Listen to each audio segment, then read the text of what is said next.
lifelong learner semua, welcome back to DT Talk, Digital Transformation Talk. Nah, nggak terasa nih teman-teman, sekarang udah di hari Rabu lagi. Kalau setiap hari Rabu ada apa nih di Multimatics? Jadi untuk teman-teman yang baru pertama kali join, kita setiap hari Rabu jam 12 siang, kita akan ada DT Talk, Digital Transformation Talk, di mana kita akan ngobrol-ngobrol seputar digital transformasi selama kurang lebih 40 menit ke depan.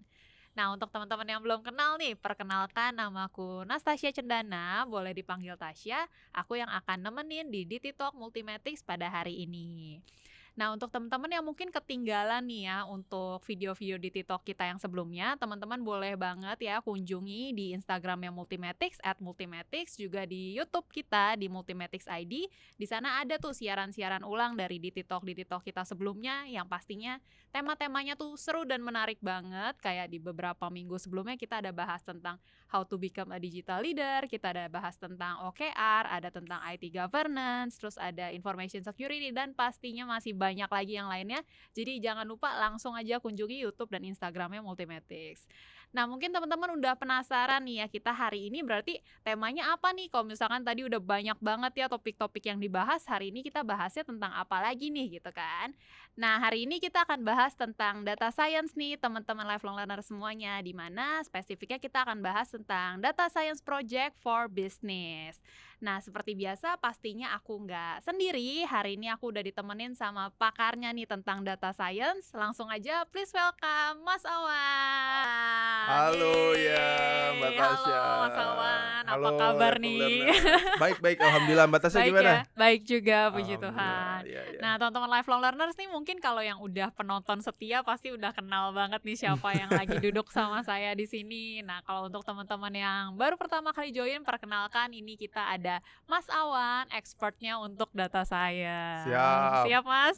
Siap. Kita hari ini bagi-bagi ilmu lagi seperti biasa nih ya, Mas. Iya dong, insya Allah harus terus sharing knowledge ya. Wih, Sekaligus siap. kita juga belajar ya, Mm-mm. merecall, jadi tetap dapat ilmunya. Iya, siap. Oke. Nah, tadi di depan juga aku ada bahas kalau misalkan kita mau bahasnya tentang data science project for business nih, Mas Awan. Oh gitu. Nah, iya. Jadi kalau Oke. dilihat sekarang kan ya di sekarang inilah ya, banyak banget kan nih demand tentang orang-orang yang pengen jadi data scientist nih, ya kan? Iya, betul. Ya kan, sangat tinggi, banyak nih orang-orang yang mau belajar ilmu-ilmunya Mas Awan nih, ya kan.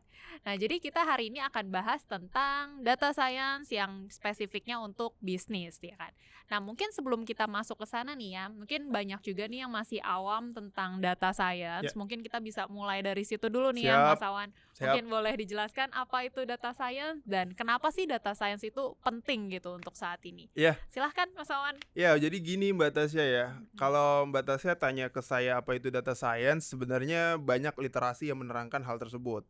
Cuma mungkin kalau dari saya secara sederhananya adalah data science itu bidang keilmuan data yang kegiatannya itu mendiscover dari data. Jadi dia bisa memanipulasi data gitu ya, melihat tren data dari histori sebelumnya untuk bisa diprediksi data yang akan datang gitu. Nah, dari situ dia bisa melakukan bisa memberikan manfaat kepada end usernya.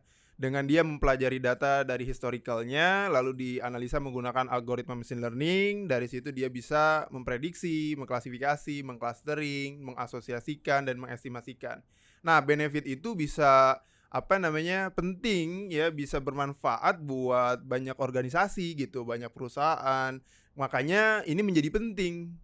Tujuannya untuk apa nih? Untuk misalnya dari dia baca pola datanya, dia bisa membangun sebuah strategi terkait dengan perkembangan bisnisnya atau sisi strategi bisnisnya kayak gitu. Atau misalkan dari historical datanya kita bisa ngebangun sebuah apps yang berbasis artificial intelligence. Karena itu memang saling korelasi ya, berhubungan antara aplikasi yang berbasis artificial intelligence dengan historical data yang kita pelajari menggunakan algoritma machine learning. Singkatnya itu. Wah, singkatnya aja sudah panjang ya, teman-teman. Asik ya. Iya. Oke, berarti pokoknya dengan data science ini pastinya untuk membuat keputusan dan lain-lain tadi itu memang jadi lebih berdasarkan data ya, bukan karena biasanya kan kayak pakai feeling gitu ya Mas biasa bikin keputusannya. Ya, betul. Kalau dengan data science kita bisa bikin keputusannya dengan disajikan dalam bentuk visualisasi ya, itu juga bagian kegiatan. Terus dari seorang data scientist ya, juga melakukan cleansing ketika dia, meng-acquiring data gitu ya, dia meng-collect data. Nah itu nanti, bagian juga dari data science. Nah, ini menjadi kebutuhan yang sangat benar-benar lagi dibutuhkan di banyak perusahaan. Tahu dari mana? Ya tahu schedule saya. Alhamdulillah ya.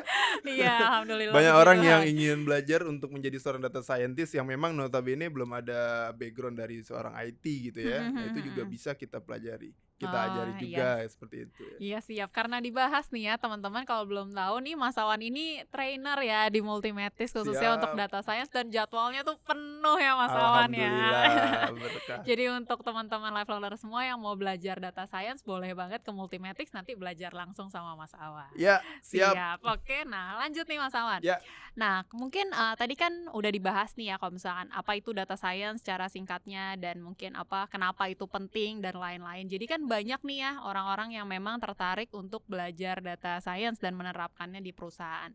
Nah, biasanya tuh skill apa sih ya kan keahlian apa sih yang harus dimiliki seseorang yang mau jadi data scientist nih Mas Awan? ya, ini menarik Mbak Mhm Tasya. mhm. Untuk menjadi seorang data scientist ada beberapa skill set yang harus kita pelajarin. Yang pertama memang harus mengetahui dari sisi statistik. Statistik di sini kan luas ya, kalau ilmu bidang keilmuan statistik itu luas. Nah, kita ambil beberapa subsetnya dari keilmuan statistik. Yang pertama dari statistical inferential, juga dari statistik deskriptif gitu ya. Kita juga mempelajari di situ probability gitu ya. Nah, itu yang pertama ya. Yang kedua dari sisi matematikanya ya, kita ngambil pelajaran untuk linear algebra ya, di situ ada linear regresinya yang kita hitung. Jadi ada matematika, ada statistik. Terus yang berikutnya adalah SQL query.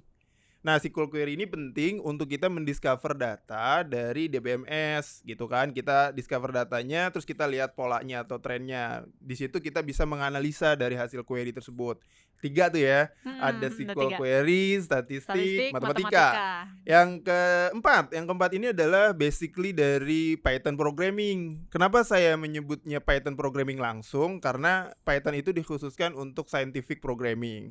Jadi memang ada bahasa pemrograman. Nah, itu tujuannya untuk apa? Untuk membangun algoritma mesin learning-nya.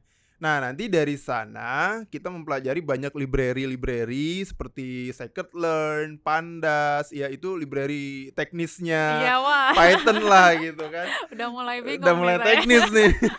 Nah, Langsung masuk teknis ya. itu yang harus dikuasai ya, udah 4. Terus yang kelima adalah pemahaman dari bisnis. Jadi seorang Hmm. data scientist itu juga harus mengetahui proses bisnis yang ada di dalam perusahaan tersebut. Tujuannya untuk apa? Ya tujuannya untuk ngebangun algoritma agar bisa mencapai objektif dari keinginan si perusahaan tersebut gitu. Kalau nggak tahu ya dia gimana caranya buat Oh. analisa Oh ya gitu. berarti nggak tentang tadi mungkin pertekniskan aja tapi juga harus belajar dari sisi bisnisnya juga ya. Iya betul. Wah, hebat nih berarti si para data scientist ini ya Itu kalau udah 5 berhasil. poin utama ya, Mhm di mhm. bawahnya masih ada kayak misalnya nih, kalau misalnya teman-teman mau lebih expert lagi, itu mempelajari terkait dengan teknologi yang ada di big data. Karena yang idealnya kita bicara membangun sebuah, scientist gitu ya, data scientist, kita harus juga memiliki yang namanya gudang data atau data warehouse. Nah, itu hal-hal yang saling berkorelasi untuk dipelajari dan dikuasai. Dan, Mhm mhm. kita menjadi seorang data scientist memang menjadi kebutuhan yang saat ini tinggi ya bagi para pencari kerja juga, para pencari keahliannya juga karena memang secara bisik-bisik salary gitu ya, itu cukup menjanjikan ya. Teman-teman bisa Wah. searching di Google lah, salary data scientist misalnya di Indonesia. Mhm Ya untuk mhm. fresh graduate-nya juga udah lumayan. Nah, lumayan lah. Iya, Mungkin itu juga salah satu kenapa peminatnya sekarang naik betul. ya, melonjak tinggi Iya, nih peminat untuk menjadi data scientist. betul. Oh ya, aku lupa mengingatkan nih teman-teman lifelong learner semuanya nih mumpung ada expertnya di sini ya. Teman-teman boleh banget tuliskan pertanyaannya di kolom chat ya, boleh diketik-ketik di kolom chat. Nah, nanti kalau misalkan teman-teman udah nanya, udah dijawab juga, dapat ilmunya. Selain itu untuk pertanyaan terbaik juga akan akan dapat hadiah dari Widih, ada Multimatic. door prize Asik ya? nih. Ada Wah, dong. iya, Untuk menarik. 2 pertanyaan terbaik nanti bisa dapetin e-wallet sebesar Rp200.000. Lumayan ya. Wow. Jadi teman-teman langsung aja ditanyakan jika punya pertanyaan seputar data science. Langsung aja seperti itu. Nanti dibantu jawab ya Mas Awan ya pastinya ya. Iya, insyaallah, Siap. siap. Oke, kita lanjut nih. Tadi kan kita udah bahas tentang skill dan keahlian yang Mhm, diperlukan ya. mhm. Mungkin kita bisa masuk ke metodologi atau framework-nya ya. Boleh? Boleh. Jadi apa di dalam data science sendiri nih ada framework-nya nggak sih Mas? Ada metodologi yang harus Iya. kita ikuti kah untuk prosesnya gitu? Siap. Jadi Mhm. begini ya, Mbak Tasya, sesuai dengan tema yang Mbak Tasya angkat ya, Data Science Project for Business.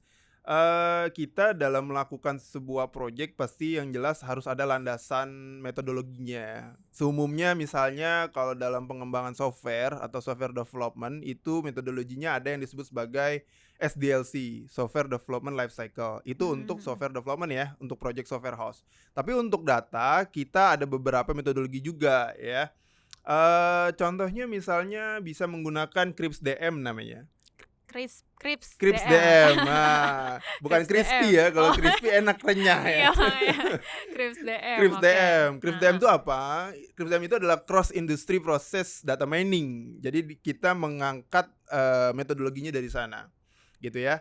Nah, di dalam Krips DM itu ada beberapa cycle. Cycle yang pertama ada business understanding. Business understanding itu kita bisa mengetahui latar belakangnya, backgroundnya ya yang dipelajari di sana. Terus juga harus tahu objektifnya apa, visi misi untuk mencapai itu bagaimana gitu ya. Nah, ini business understanding. Poinnya adalah kita harus memahami bisnis tersebut. Yang kedua, di situ ada data understanding. Langkah berikutnya adalah data understanding. Data understanding itu bagaimana cara dia memahami sebuah data. Apa yang dipahami? Yang dipahami itu adalah seorang data scientist harus mengetahui sumber data dari mana saja dia bisa di-get gitu ya, untuk diekstrak, untuk diambil gitu. Nah, selain itu dia juga harus memahami parameter-parameter apa aja yang digunakan untuk dia nantinya diolah ke algoritma machine learning. Nah, parameter itu ada banyak sekali. Nah, bagaimana cara dia memilih parameter? Nah, itu keilmuan statistiknya dihitung. Bisa dilihat dari relevansi parameter atau irrelevant atau yang memang dilihat dari probability-nya dan seterusnya gitu ya. Nah, itu di data understanding. Setelah data understanding itu masuk ke data preparation. Data preparation itu tugasnya adalah meng-cleansing sebuah data gitu ya. Ketika di-acquiring datanya, itu dia ditransformasi datanya, mungkin ada data yang terduplikasi. Nah, bagaimana cara menghandle data yang terduplikasi? Itu yang pertama. Yang kedua, bagaimana cara dia menghandle data-data yang missing values? Ya, itu yang kedua ya. Terus juga bagaimana caranya dia melakukan deskriptif analitiknya di situ ya. Nah, banyak step yang harus dilakukan di persiapan datanya. Tujuannya untuk apa? Tujuannya untuk step berikutnya. Step berikutnya apa? Yaitu modeling. Nah, modeling inilah yang yang kegiatannya ngebangun algoritma. Algoritmanya itu ada banyak. Root-nya ada 3 ya. Kalau untuk di data science itu bisa diambil dari machine learning juga. Yang pertama ada supervised learning, yang kedua ada unsupervised, yang ketiga ada reinforcement learning. Nah, masing-masing ini memiliki metode algoritmanya. Supervised itu metodenya ada klasifikasi, ada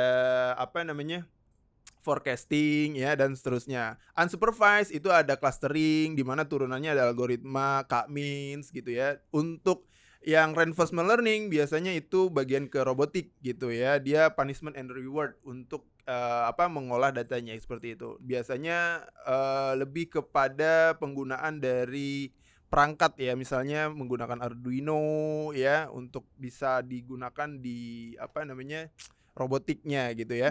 Apa Nah, tadi namanya? Arduino. Iya. Wah, baru pertama kali dengar ini ya. Arduino Iya. itu bisa dicari di inilah perangkatnya, nanti Heeh, di-combine dengan hasil algoritmanya, terus nanti bisa kayak kita bikin sebuah mini robotik gitu. Nah, nanti dia akan dilihat kalau misalnya sesuai dengan algoritmanya, dia ngebacanya true or false gitu ya. Maksudnya kalau misalnya dia sesuai maka akan jalan, misalnya running. Kalau misalnya nggak sesuai dia akan false, misalnya gitu. Nah, di situ tahap modelingnya. Nah, ketika tahap modeling itu udah kita bangun, tahap berikutnya apa? Evaluation. Evaluation itu bertujuan untuk measure atau mengukur mengukurnya itu masing-masing memiliki kriteria.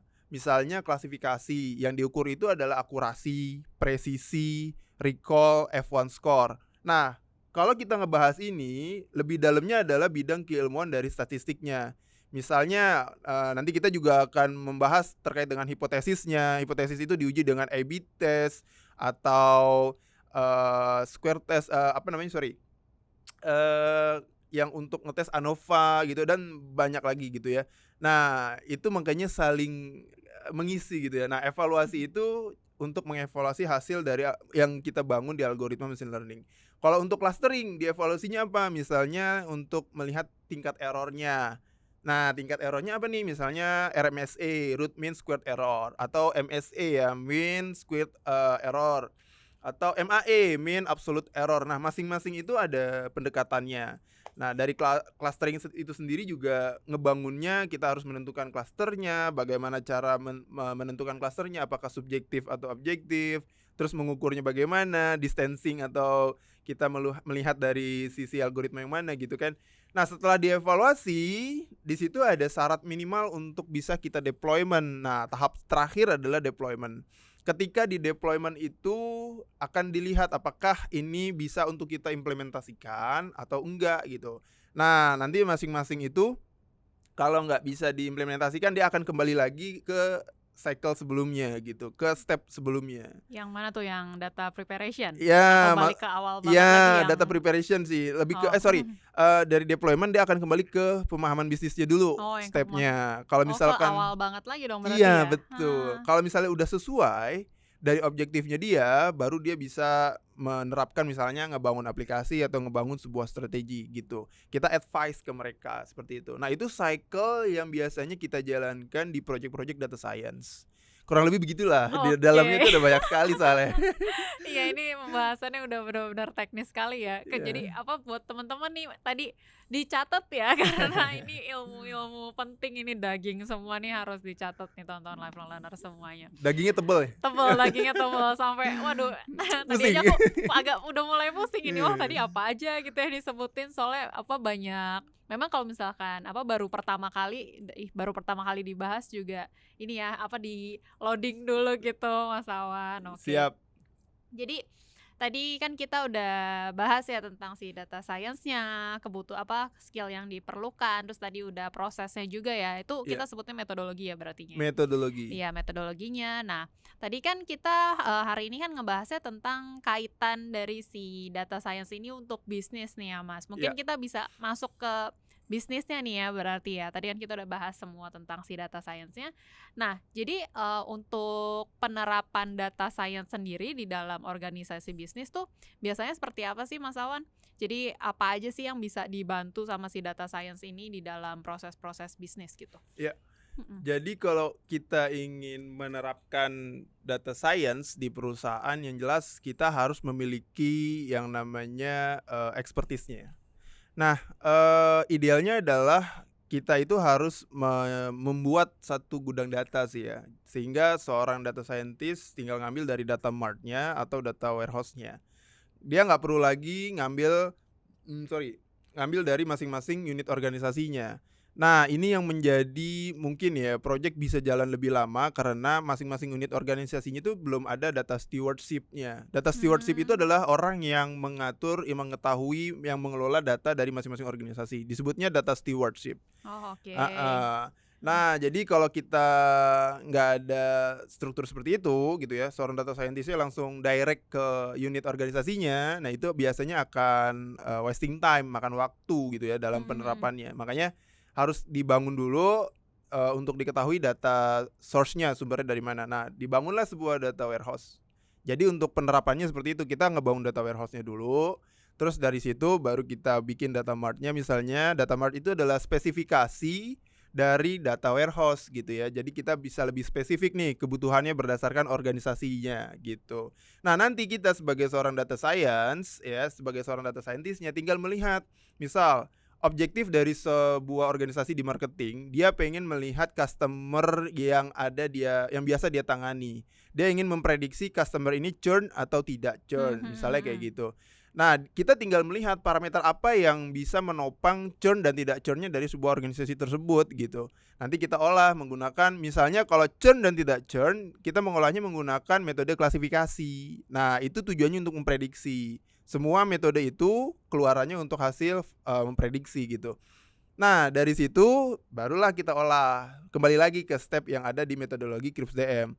Nah, penerapannya tetap kita menggunakan metodologi gitu sampai nanti kita delivery dalam hasil aplikasi berbasis website yang memang mengeluarkan hasil dari akurasinya, presisinya, terus F1 score-nya, recall-nya dan seterusnya gitu. Nah, itu yang bisa kita bangun ya untuk hal penerapan project di data science. Nah, salah satunya seperti itu. Atau misalnya dari sisi marketing ingin melihat social engineering kompetitor nih gitu Iya, iya, kan. Dia kan biasanya. pengen ngeliat apa sih yang dilakukan oleh kompetitor gitu kan. Tanpa harus dia datang, tanpa harus bersentuhan gitu kan. Kita bisa aja mengaquiring blognya dia atau sosial medianya dia, kita crawling lalu kita analisa, lalu kita Oh, iya itu bisa disebutnya ya? social engineering. Bisa dong. Nah, Ah, dari situ kita tinggal informasikan saja berapa value yang mau kita berikan dari setiap crawlingannya gitu. Nah, dari situ kita juga bisa melihat nih, misal marketing merancang sebuah produk. Produknya ini ada pengaruh berat nggak sih dari customernya dia gitu kan? Atau nggak ada pengaruhnya nih. Nah, kita bisa analisa dari misalnya pengetahuan di sosial medianya di perusahaan tersebut. Itu salah satunya.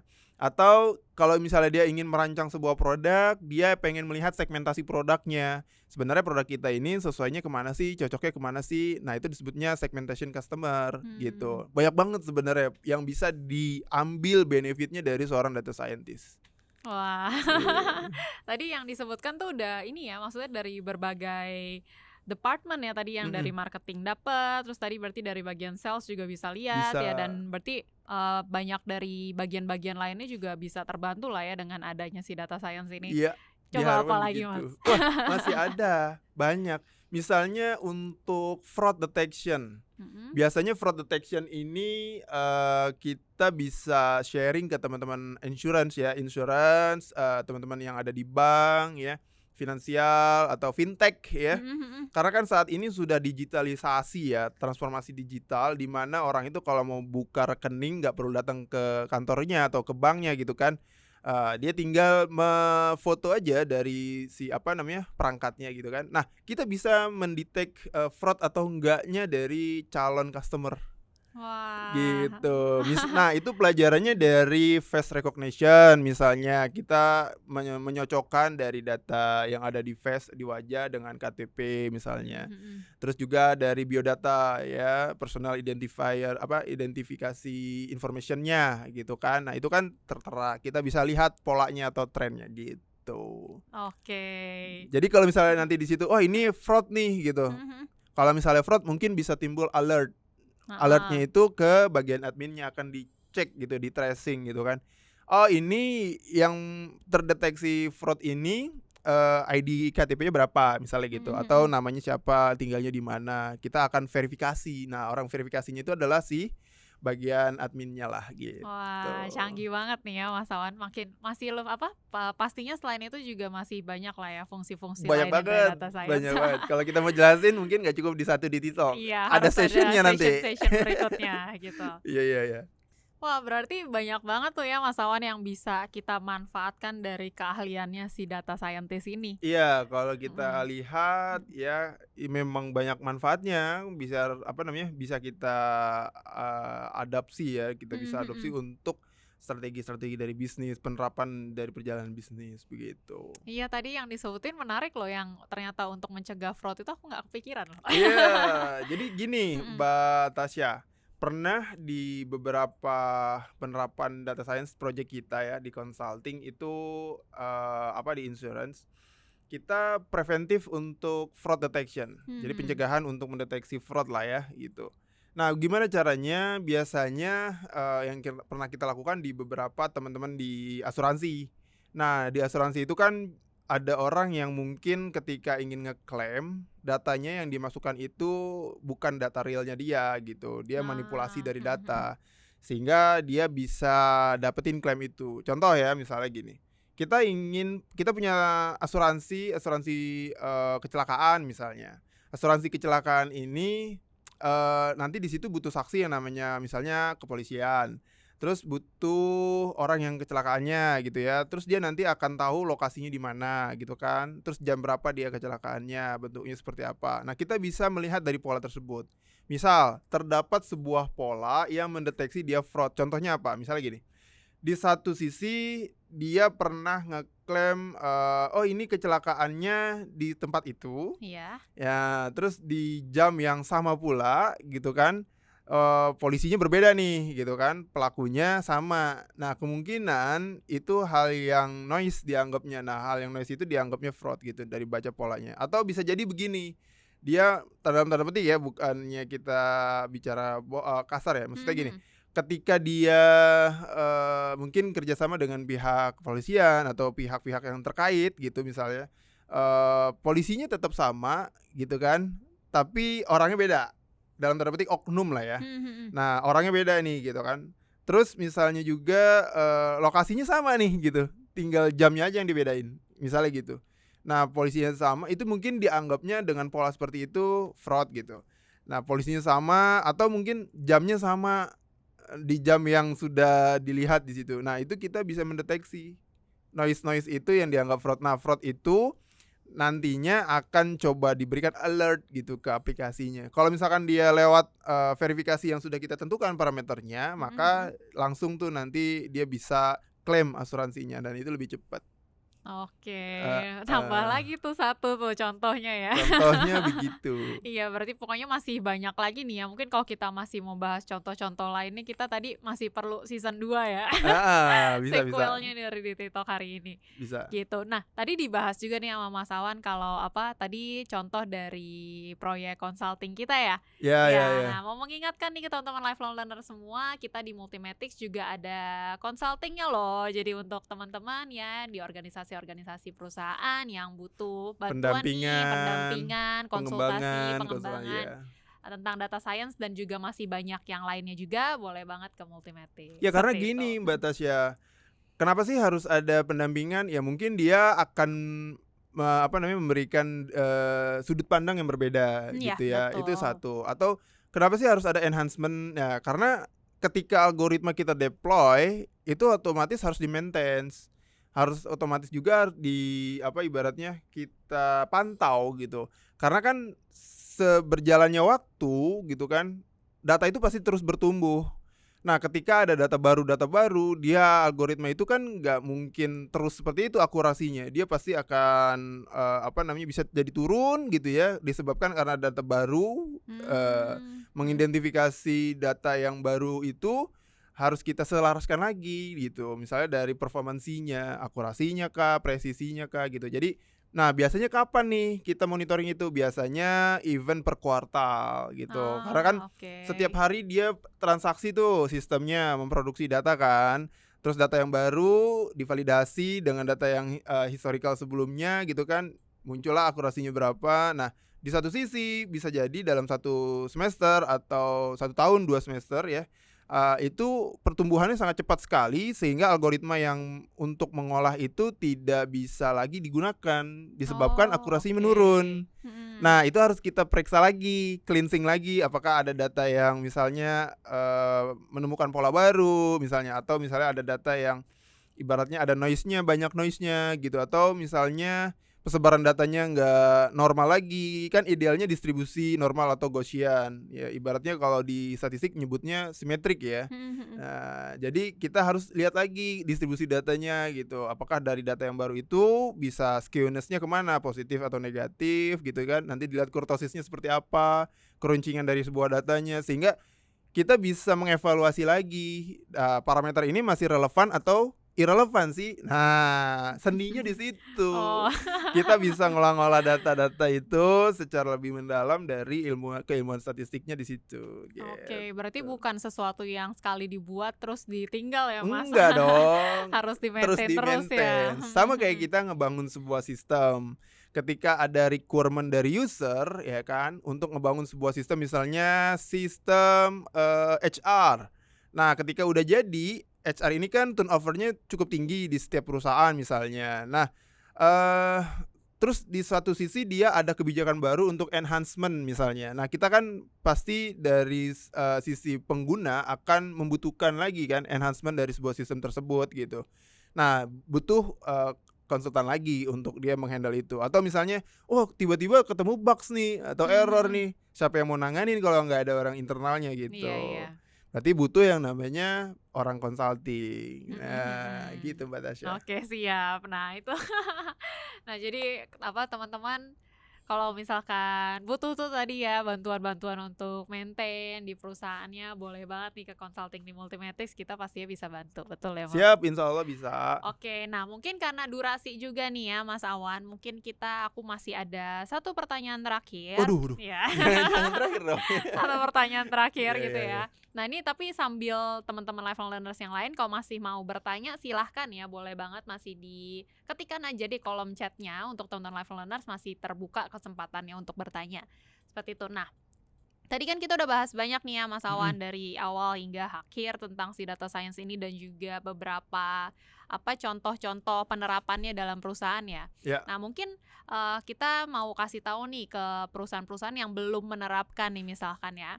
Untuk perusahaan yang belum menerapkan si data science dan dia mau menerapkan, kira-kira apa aja sih yang harus disiapkan iya. gitu kan. Dan biasanya tantangan apa sih yang ditemukan saat menerapkan si data science ini dalam Iya. perusahaan?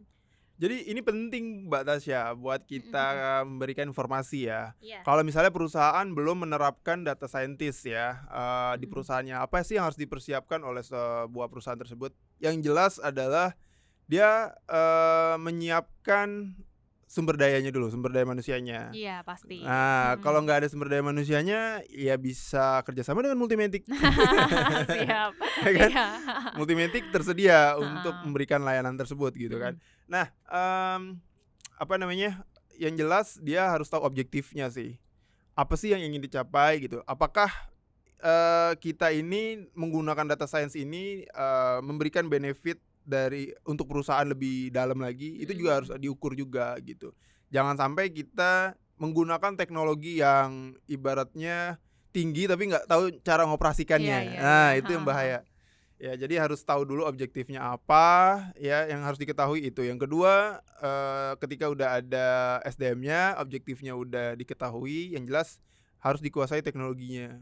Ya, karena perangkat pendukung untuk menjadi apa, menerapkan data scientist di perusahaan itu juga banyak ya. Mhm mhm. Ada tools untuk pemrogramannya, database-nya. Nah, terlebih lagi adalah data yang terpusat atau yang disebut sebagai data warehouse. Nah, itu juga harus kita siapkan gitu ya di perusahaan. Biar nantinya bekerja yang dilakukan oleh seorang data scientist ini nggak sembarangan, nggak di luar skupnya gitu. Jadi saling mengisi. Nah, di situ ada yang disebut juga disiapkan juga data stewardship-nya yang tadi di Oh awal iya iya saya yang tadi. sampaikan. Mhm mhm mhm. Nah, kalau kita udah ngebangun itu, udah ada itu ya biasanya lebih better ya, lebih enak untuk menerapkan data scientist karena datanya sudah tersedia dengan baik, Oke, nah kalau gitu. mempersiapkan si data warehouse-nya sendiri gimana tuh, Mas? Nah, kalau misalnya untuk mempersiapkan data warehouse-nya sendiri, kita bisa ngebangun gudang data atau data warehouse ya, dengan apa, ya sama modelnya dengan mencari tahu dulu sumber data yang mau kita tarik yang mana. Karena prinsipnya data warehouse itu adalah ETL proses, Mhm. extract, transform, dan load. Oh, Ekstrak ETL. iya, Heeh. ekstrak itu mengambil dari beberapa sumber data, data internal maupun data eksternal. Kita get gitu ya, kita acquiring, kita ekstrak istilahnya. Nah, dari ekstrak itu ada step berikutnya transform. Transform itu mentransformasi dengan melakukan join, ya, query dengan join. Makanya tadi butuh skill set query ya untuk menganalisa datanya. Terus di situ bisa kita lakukan cleansing di transformasi itu gitu. Nah, kalau misalnya data ini sudah clean ya dengan maksimal, maka kita load. Load itu mempassing atau melempar ya ke satu database. Mhm Nah, mhm. satu kumpulan database itu disebutnya gudang data gitu. Nah, di situ ada metadatanya gitu ya dilempar. Makanya disebutnya extract transform load. Kita bangun dulu itunya. Kalau udah di Oke. load, nanti kebangun sebuah data warehouse-nya, nah itu pendekatannya mau seperti apa data warehouse-nya, ngebangunnya apakah mau skema star skema. Jadi ada istilahnya star skema atau snowflake secara Star. teknis ya. Oh, oke, Nah, Snowflake. jadi ngebangunnya itu terpusat satu data fact, jadi di situ ada disebutnya dimensi data. Di dalam data warehouse itu ada dimensi data, ada data fact ya, data Mhm. fakta. Nah, itu dikorelasikan, dihubungkan gitu. Nah, itu transformasi itu terbangun untuk membangun sebuah gudang datanya. Nah, atau Snowflake ada turunannya dari Star Schema. Itu Snowflake itu turunan dari Star Schema. Jadi ada relasi lagi berikutnya gitu. Nah, kalau udah kebangun itu, kita bisa lebih better buat ngebangun prediksi dari algoritma machine learning yang dikerjakan oleh data scientist. Oke, berarti yang ngebangun si data warehouse ini tadi si data scientist itu juga? Nah, sebenarnya yang ngebangun untuk data warehouse-nya ini bukan data scientist. Yang ngebangun Oh, ini oke. adalah seorang data engineer. Wah, ada lagi nih ya. Nah, data engineer ini bekerja sama dengan data steward dan data analitik gitu. Oh, tuh berarti tadi itu tim-timnya ya. Ya, Data steward kan dia berarti yang tadi bertanggung jawab untuk tahu ya di mana lokasi-lokasi data yes itu. Terus tadi betul. data engineer untuk yang membuat si data warehouse. Ya, Mengelola si data ya, warehouse lah ya. dia yang menyiapkan perangkatnya gitu ya, Mm-mm. dia yang meng-acquiring, dia mentransformasi, ya, dia yang membangun gitu ya sebuah gudang datanya. Heeh, terus tadi ketiga data apa tadi Data analitik. analitik. Oh, itu Nah, beda lagi, bukan. biasanya kalau data analitik itu perannya ke deskriptif analitik yang dilakukan. Deskriptif Oh. analitik tuh untuk apa? Ya, misalnya dia mendiscover data untuk melihat data history aja tanpa Mhm. ngebangun algoritma machine learning. Kalau data science dia membangun algoritma machine learning-nya gitu. Untuk Itu prediktif. ya Oh, oke. Wah, betul. Jadi mulai pinter ya. mulai pinter nih. Udah mulai pinter nih. Ya Oke. ya. Nah, tadi belum terjawab tuh satu Yang Mas mana? Awan. Tantangannya biasanya apa tuh? Dalam apa membangun semua tadi itu yang udah Ya, disebutkan biasa tantangannya apa sih ya. gitu? Ya memang bicara ideal itu pasti memiliki tantangan ya dalam Mhm. ngebangun keidealan itu. Jadi pertama tantangannya adalah supporting dari ketersediaan data kurang memenuhi gitu ya. Mhm. Banyak data yang masih jorok banget tuh Mhm. masih harus kita bersihin lah gitu. Ya jorok dalam Mhm. tanda petik ya. Iya iya iya. Terus yang kedua mungkin, komitmen dari masing-masing stakeholder ya. Jadi top manajemen menginginkan A, nah bawahannya ini, tim-timnya ini belum bisa mengikuti lokomotifnya Mmm, mhm gitu. mhm. Nah jadi kita harus memberikan pemahaman-pemahaman lagi bahwa kita ke situ ngambil data bukan untuk macam-macam gitu, tapi untuk membantu memberikan solusi gitu. Nah kadang-kadang ada stakeholder yang memang agak sulit untuk dimintai keterangan datanya, apalagi antar instansi misalnya gitu. Kita Oke. harus ada birokrasinya dulu kan, Mhm kirim surat mhm. menyuratnya kayak gitu. Pendekatan persuasifnya untuk ngambil datanya dan seterusnya. Karena nggak gampang langsung kita tarik hari itu jadi selesai, Iya enggak iya. gitu kan. Heeh heeh. Nah itu sih beberapa itu. Terus sponsorship ya dari top manajemen itu juga harus, komitmen dari top manajemen itu juga harus. Karena, ketika kita menjalankan project tidak ada support dari top manajemen, ya nggak bakalan bisa berhasil.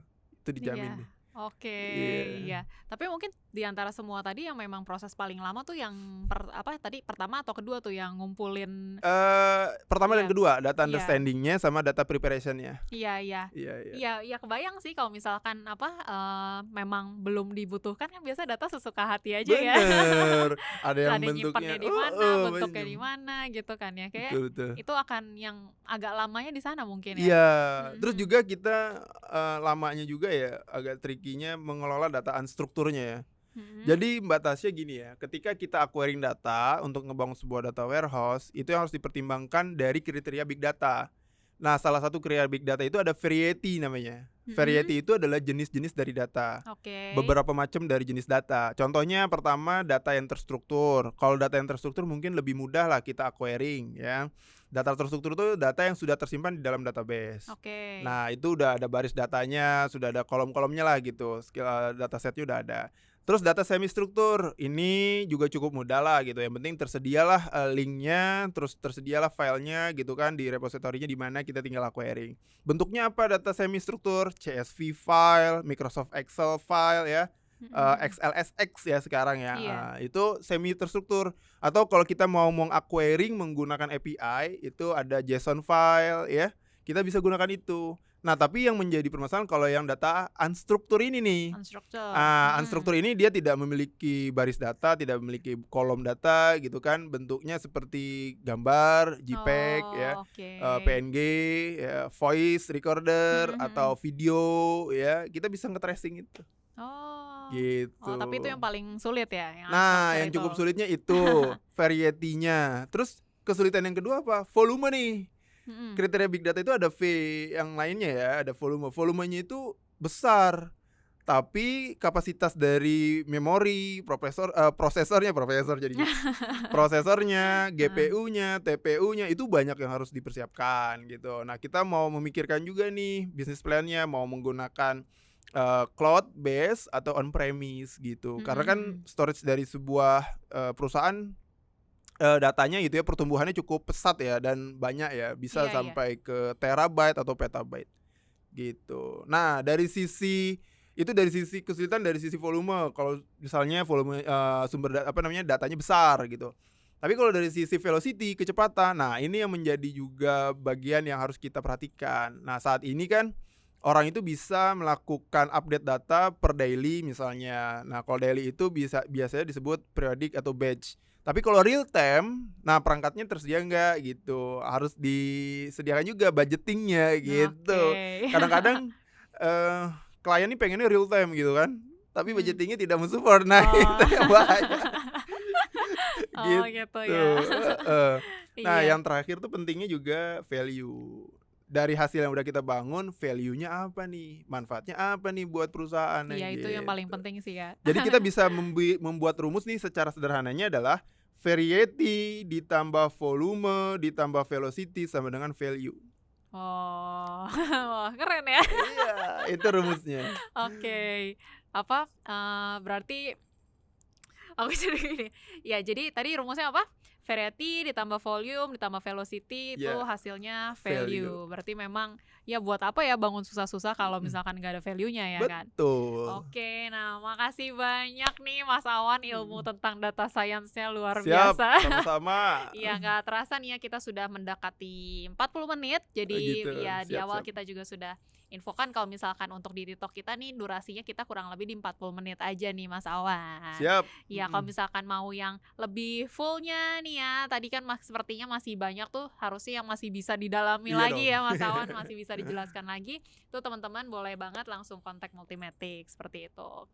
Nah, oke, mungkin itu saja Mas Awan buat Iya, hari ini. Makasih banyak sekali lagi buat insight-insight-nya, pastinya akan berguna banget nih buat teman-teman life learner semua. Seperti tadi aku juga waktu awal-awal masih bingung banget apa sih ini ya kan yang dibahas, bahasanya susah-susah banget, tapi ini pelan-pelan udah mulai ada mencerna ya. gambaran lah ya sekarang, seperti itu. Nah, buat teman-teman semua yang udah bertanya ya, terima kasih banyak untuk pertanyaannya, nanti akan langsung dibantu jawab juga oleh Mas Awan. Dan nanti untuk pengumuman pemenangnya akan langsung diumumkan di Instagramnya Multimatic ya. Untuk 2 orang pemenang akan mendapatkan e-wallet sebesar Rp200.000 seperti itu. Hore. Oke, ini pasti teman-teman live learner sudah pada selesai makan semua nih ya, karena kita di jam makan siang nih ya Mas Iya, Awan. saya Jadi juga lapar nih. udah lapar ya. Gitu nanti kita makannya setelah ini, oke? Siap. Nah, mungkin mengingatkan kembali teman-teman lifelong learner semuanya, jangan lupa nih ya untuk follow sosial medianya Multimatic. Ada banyak nih ya Mas Awan. Ya, Kita ada di Instagram di @multimatics, lalu ada YouTube Multimatics ID, ada Facebook juga Multimatics_ID, ada LinkedIn juga Multimatics ID, dan boleh Instagramnya Mas oh gitu. Awan kalau IG-nya mau saya di-share. di Tri Agus Setiawan 2018. Wah, Tri Agus Setiawan 2018 itu boleh Webs di-follow juga ya. website saya, LinkedIn saya, perlu nggak ya? Channel YouTube saya perlu nggak ya? Wah, itu nanti boleh dijapri aja Japri mungkin aja ya ya? Mas, boleh japri. Oh iya, ketinggalan kita juga sekarang udah Ya. ada TikTok, Oh ada iya iya iya. TikToknya juga @multimatic. Mas Awan udah follow belum? Kebetulan belum punya akun Belum punya TikTok. TikTok. Oke, nah Nanti saya bikin langsung follow ya. siap. Nah, untuk teman-teman yang mungkin lebih suka edukasi melalui TikTok, boleh juga di-follow TikTok kita di @multimatic seperti itu. Oke, teman-teman, sekali lagi makasih banyak udah stay tune ya selama kurang lebih 40 menit ini. Jangan lupa lupa setiap hari Rabu jam 12 siang kita di Multimatics akan ada DT Talk, ngobrol-ngobrol seperti ini ya dengan topik yang pastinya seru dan menarik, beda-beda setiap minggunya. Jadi teman-teman boleh banget stay tune setiap hari Rabu jam 12 siang di sosial medianya Multimatics, oke?